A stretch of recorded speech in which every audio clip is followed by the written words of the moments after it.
네, 안녕하세요. 치과TV의 치과의사 전문의 최순호입니다. 오늘 출근길에 문득 이런 생각을 해봤어요. 내가 치과의사가 아니었다면 나는 치과를 어떤 기준으로 선택을 할까? 여러분들이 치과를 선택하실 때 굉장히 막막할 수 있다. 이런 생각이 조금 들더라고요. 그래서 오늘은 저의 치과적인 지식과 경험은 머릿속에 저장을 해두고 제가 아는 치과 선생님이 없다라고 전제를 한 다음에 어떤 기준으로 치과를 선택을 하게 될까? 이런 것들을 상상을 하면서 말씀을 드려보도록 하겠습니다.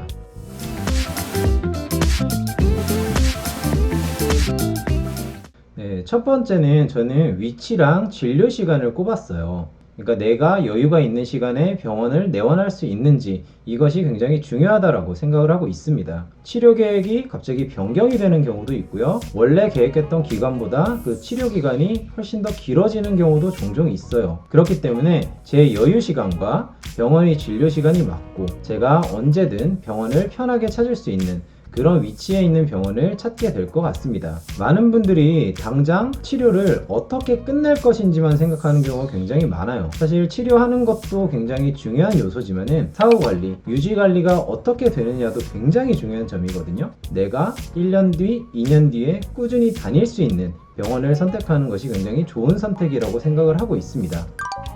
전문적인 진료의 필요성을 따져볼 것 같은데요. 일반적인 충치 치료라든지 스케일링 이 정도 간단한 술식을 해야 된다라고 하면은 저는 그냥 가까운 병원에 가서 간단하게 진료를 받을 것 같아요. 하지만 고난이도의 발치라든지 임플란트 수술, 잇몸 수술 같은 경우에는 전문 병원으로 가는 것을 우선적으로 고려를 하게 될 것 같습니다.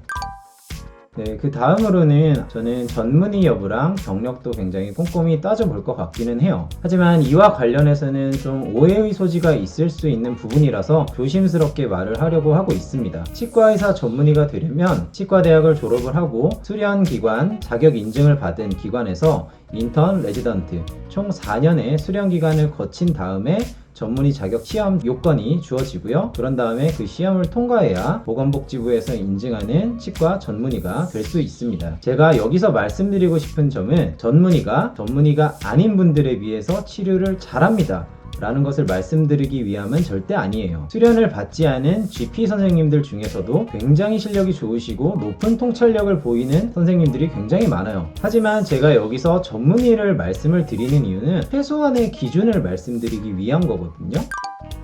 그 다음으로는 과잉진료 여부를 말씀을 드릴 수 있을 것 같은데요. 저는 치과 견적을 비교를 하기 위해서 여러 군데 발품을 팔아보고 그 중에서 가장 싼 곳에서 하세요 라는 말은 좀 좋지 않다라고 봅니다. 저는 여러분들께 치료 항목에 대해서 수긍이 가도록 잘 설명해 주시는 병원에 정착을 하셔서 진료를 받으시라는 말씀을 해드리고 싶어요. 그래서 저는 환자분들께 치료할 항목을 설명을 해드릴 때 거울이나 구강 사진, 엑스레이 사진을 자세하게 보여드리면서 치료가 지금 필요합니다. 아니면은 조금 지켜보시죠. 이런 식으로 말을 하는 편이거든요. 최근에는 좀 더 좋은 진단 장비들이 많이 개발이 되었어요. 특히 큐레이라는 진단 장비가 있는데 형광 검사를 통해서 환자분들께 객관적으로 보여드릴 수도 있고 수치화시켜서 제시를 할 수도 있는 거거든요. 저는 과잉 진료가 걱정이 돼서 정말 많이 돌아다녀 보고 거기서 싼 곳을 찾을 것이 아니라 병원에서 나에게 맞는 치료에 대해서 정말 수긍이 다 가도록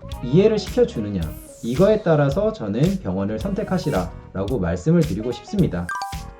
네, 그리고 저는 비용이 너무 싼 곳이나 마케팅을 너무 공격적으로 하는 치과는 피할 것 같아요. 치과에서 소모되는 인력이라든지 비용, 시간들을 생각을 해봤을 때 그게 절대 이루어지기 어려운 구조이긴 하거든요. 그러한 병원들은 여러분들께 양심적이고 합리적인 가격으로 진료를 제공한다 라고 말은 하지만 그런 것들이 현실적으로 이루어지기 어려운 구조라는 것을 꼭 알아두셨으면 좋겠어요. 그러한 치과들은 지금 당장에는 문제가 없어 보일 수가 있어요. 하지만 몇 년의 시간이 흘렀을 때 유지관리에서 굉장히 많이 문제가 생길 수밖에 없기 때문에 그러한 환자분들이 많이 쌓이면 쌓일수록 나중에 그렇게 문제점들을 해결해 드려야 될 환자분들이 정말 눈덩이처럼 커지는 거거든요.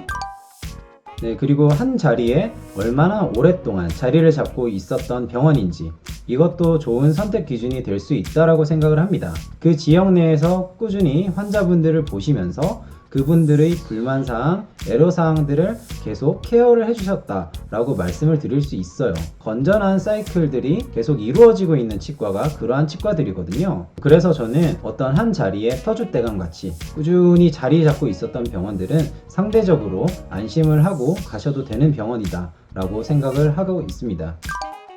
그리고 시설이나 장비도 말씀을 드릴 수 있을 것 같은데요. 기본적인 위생 소독 시설은 당연하고요. 수술과 관련된 진단 장비, 좀 더 좋은 수술 장비가 있다라고 하면은 그쪽 치과 선생님들께서 진료를 보실 때 좀 더 높은 퀄리티의 진료 결과물을 만드는 데에 좀 더 유리하겠죠. 네, 그리고 마지막으로는 의사분에 대한 개인적인 호감도, 외모를 보셔도 돼요. 이런 것들을 기준으로 할 수도 있을 것 같아요. 저도 이번에 이사를 오면서 미용실을 바꿀 때 어떤 선생님이 잘하는지 사실 참고를 할 수 있는 게 후기밖에 없잖아요. 근데 후기들이 다 좋아요. 그러다 보니까 제일 마음에 드는 외모를 가진 디자이너분을 선택을 했습니다. 맞는데 또 머리도 잘 자르시고요. 그래서 굉장히 만족도가 높은 헤어컷을 받고 있습니다. 네, 제가 이런 식으로 생각을 하다 보니까 저도 진료를 볼 때 어쨌든 저를 좀 더 가꾸려고 노력을 하고 있어요.